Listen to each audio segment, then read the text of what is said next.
Our daily manna, Wednesday, January 28th. To be like Jesus, transformed by communion with God.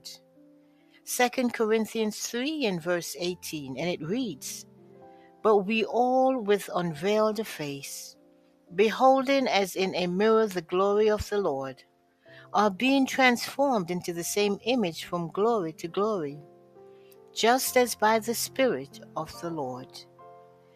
During that long time spent in communion with God, the face of Moses had reflected the glory of the divine presence.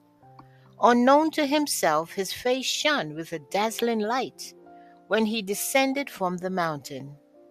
Such a light illumined the countenance of Stephen when brought before his judges.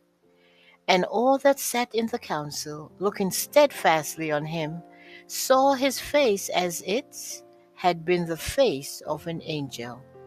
Acts 6 and verse 15. Aaron as well as the people shrank away from Moses, and they were afraid to come nigh him. Seeing their confusion and terror, but ignorant of the cause, he urged them to come near. He held out to them the pledge of God's reconciliation, and assured them of his restored favor. They perceived in his voice nothing but love and entreaty, and at last one ventured to approach him. Too awed to speak, he silently pointed to the countenance of Moses, and then toward heaven.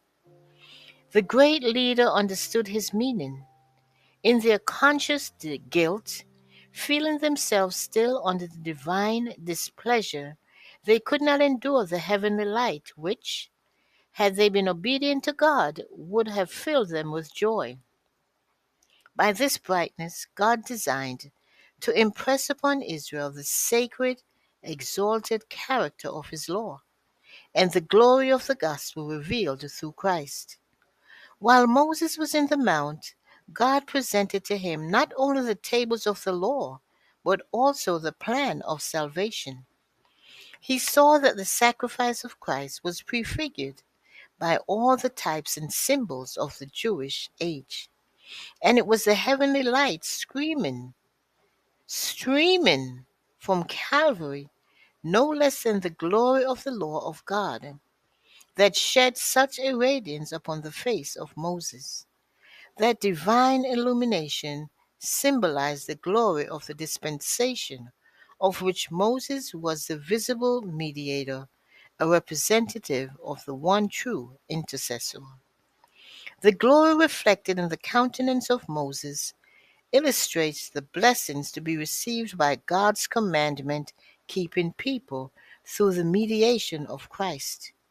It testifies that the closer our communion with God and the clearer our knowledge of his requirements, the more fully shall we be conformed to the divine image, and the more readily do we become partakers of the divine nature. Patriarchs and Prophets, pages 329 and 330. Blessings, Maranatha. Jesus is coming soon.